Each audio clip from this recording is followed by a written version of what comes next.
kandi wazi ko mu Rwanda twabigishije umuziki mu Rwanda mwabigishije umuziki twebwe abantu twigishije abanyarwanda umuziki kandi nabo nyine baravyivugira ubwabo kuba rero kiri kuna Double J barabakorera ku kantu we nuca wumva karaka mchezo wa ndani we nta kantu wumva na eke ariko ico cyari kubicirwa ku barundi no ku artiste b'abarundi na cence hano abone twebwe abanyarwanda tubakira nga mu gihugu cyacu cy'u Burundi mu gihe twe tubakenza tukabaha agaciro kawo tukabana agateka tukabeka n'urukundo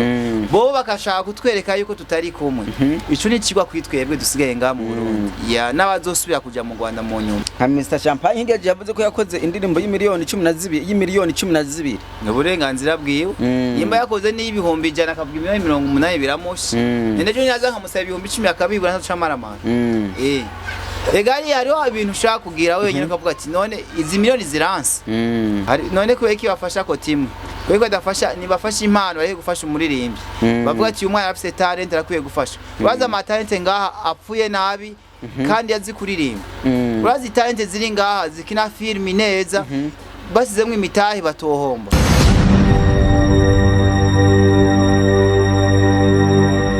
Yes, akunze baciro TV ndabaramukije kuri mikoro mukumwe na Jazz Masamba nyuma ya kamera ni Akes Don wananye mukana subscribe na comment tugazabazana amakuru mashagiye atandukanye uno munsi ndi kumwe n'umuririmbyi wo mu Burundi umwe no vuga yuko abantu benshi bagiye batandukanye bamuntumye baravuga ati mbega Muco uramubona bimeze gute uzomuturonderere verema uno munsi rero yaje kuri plateau za Muco TV turamubaza byinshi bigiye bitandukanye Muco ndakuramukije umeze neza ego ndameze neza journalist nari ndagukumbuye nanje ndakumbuye imyaka yari myinshi ego ni Muco Light yavuganzwe mu majambo menshi agiye atandukanye tubona hirya no hino aguma zana abapolisi ku muhana w'umuntu ashaka kwitwarira umuntu ariko hariho n'abandi bantu kurundi ruhande bamwidogera kwanza Akesi mwarahejeje ndibazo kiganiro sico catuzanye ngaha Ombaza ati Muco Light wabyaye bimeze gute ndetse ibyo bikorwa byawe nyene kugira tubandanye tumenye neza na neza ibintu byaheze nta n'umunsi nomwe koko ibyo bisubiza umuntu inyuma hari abanza kazoza mbaza aho ngeze mbaza ibyo ndimwo ntumbaze ati by'abapolisi mbaza ibya Akesi kuko Akesi tafyo dukorana nkuko nawe usanzwe ubizi mugabo ngo mwaracanyemo ngiduru y'abayinduru ntabyo nzi ibyo jewe uwo yabikubwiye ninde ko je na Akesi twacanyemo aje nabyumvise makuru hariho n'abantu bambwiye ati uzomuturonderere Muco nk'abakoga muri Saoudia bo bakurondera nka bose ngo baraguterera nka bose ndabafise ideni ngo baraguterereye ngo uje kwivuza ngo hanyuma ngo ntiwerekana ni kunyene sawa umuntu yantereye aragenda zanereze ritavuga ati jewe naratanze amahera kuri Muco Light angana gutya hama nanje mcemenye we yahaye nanje ntenda yishutse aho n'abantu bavuga yuko kuko mwakoze ngo na groupe ngo kugira ngo baterere ariko ngo ivyo bakoze ngo nta nakimwe ngo bigeze babona bashavuga ati imigambi mwamwize na Akesi hanyuma mushamukora ibyo je ntabyo nzi ko urantwara mu nsako wowe umbwiye yuko abakobwa batereye kugira je bamvuze ayo mahera ntayo je nigeze mbona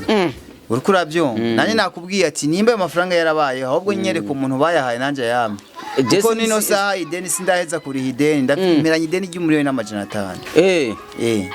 n'amafacture ndayafise ideni ry'1,300,000 ariko abantu bavuga yuko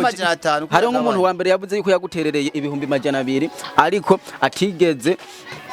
amenya ati ibintu bimeze gute Jakwe yego vraiment uramumbara ati Muco Light amafaranga ntagwigeza amushikira amafaranga ntiyigeze amushikira yego none nk'ubu unyabishitse nkamuzana nkashanda mu kiganiro hanyene byogenda gute no byo bavyiza cyane nje ndakunda ukuri cyane nejo abana jenja mu manyanga jewe oya sinzi mugabo hari amajambo meshe giye atandukanye mbona mugoma muterana amajambo na Akesi umubwira yuko ari yakugiriye nabi none gato ndakubaza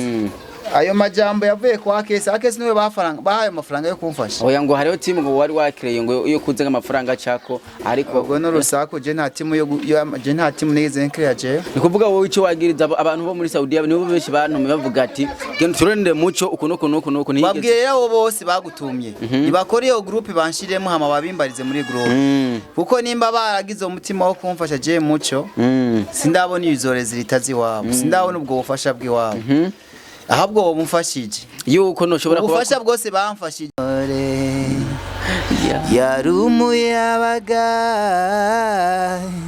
yarezwe runtu yarumukirisu niyasiba misa yitwa Tiro ry'inka yasa n'irirenga. Yap. Muco Light hariho abahungu bacu ariko kuja mu gihugu cy'u Rwanda benshi barabasuzuguye,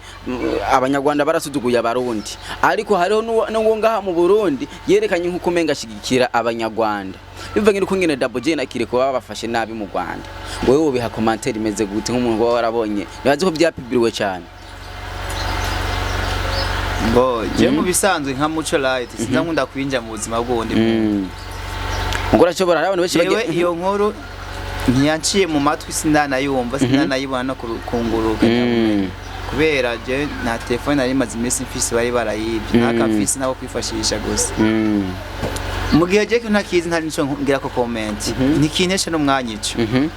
nta na kimwe no bifise ndabivuga yego. Urumva baragiye kuri stage Kiriko na Double J hanyuma bashaba bazimiriza ko muziki ahubwo bashaba bavuze zindi ndirimbo, ariko turaraba nka Kiriko na Double J bari mu baririmbyi bakomeye cyane ngaha mu gihugu cy'u Burundi, ndetse baba bafise abaririmbyi bakenye baba basumba Double J na Kiriko hariya mu Rwanda, ariko benshi twaridoze ko babafashe nabi. Namwe utabonye kungene babakuye kuri stage bakabirukana na Kiriko akidogera kuri stage byagenze uko nkawe nk'umuririmbyi wo mu Burundi iyo nyifata bari nziza? Mbenda kubaza icyambere barabatumire donere barabatumire, ariko amakuru twarose mu nyuma yuko bari bagiye gufasha bivanye n'ukungene uwo bagiye gufasha ari nawe yabivuze. Mu bisanzwe urazi ko mukeshi abarundi turakunda kugira igushari aho ni turabaririmbyi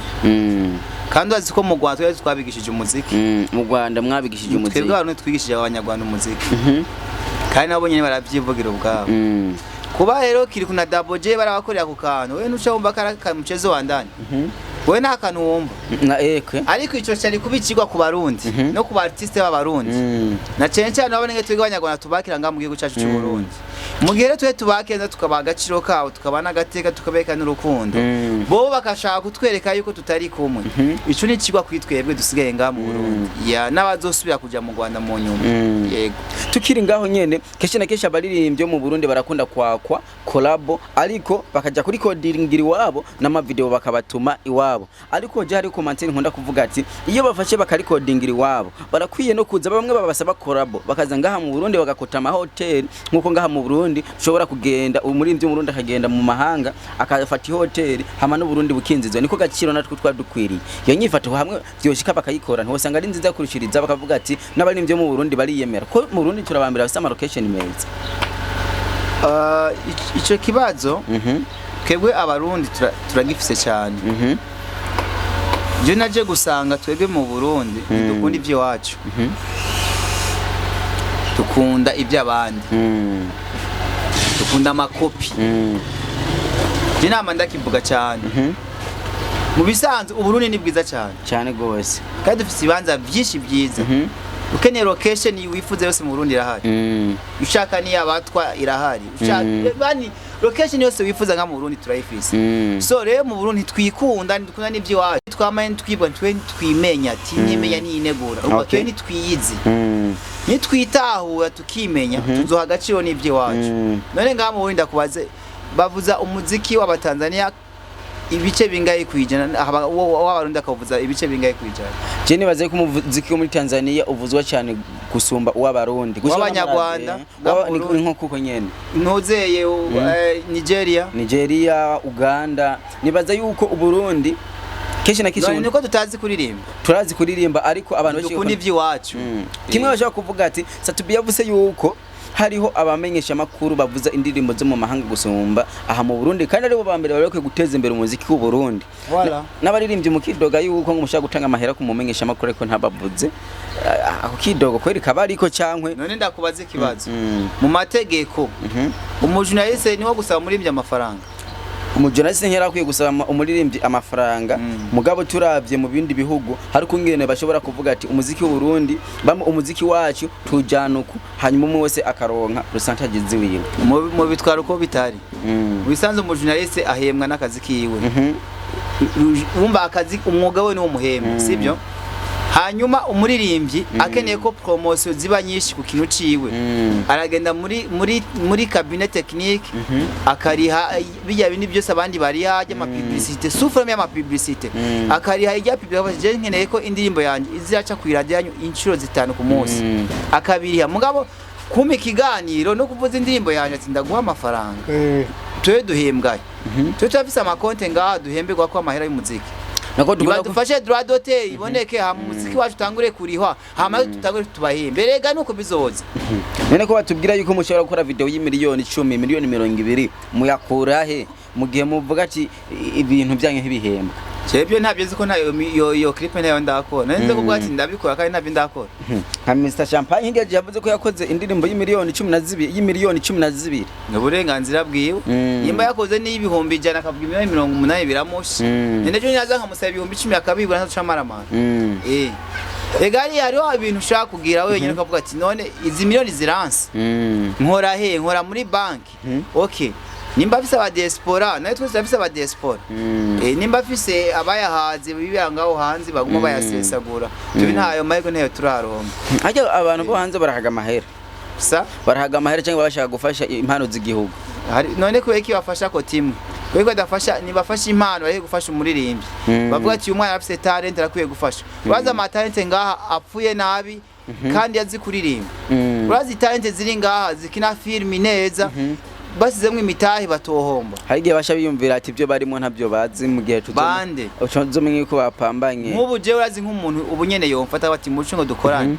ntiyohoma ndisiri yaba mu muziki yaba no muri film kuko ibanga ndimo nje ndarize akazi ndimo ndazi karakazi sinaje gufina sinaje kuyayata nifuza gutera imbere nifuza gushikana igihugu ciwanjeho nifuza gushikana abarundi ho nifuza mbese no kumenyekanisha igihugu canje mu bindi bihugu bibanye ya fisi indoto ariko simfise unshigikira muri izo ndoto ya ngo afise indoto ariko nafise umushigikira muri izo ndoto namwe ushobora kubufise na gasandorare karashobora kumufasha akamusapotinga agashutinga nka filime nka 10 sandorare yashona kwa filime ntinahera sandorare yego none sandorare yombaranga sandorare muri kino gihe nibazi yuko harimo nk'ibihumbi nk'amajana 4 none amajana 4 wokora shoot ya filime ibihumbi amajana 4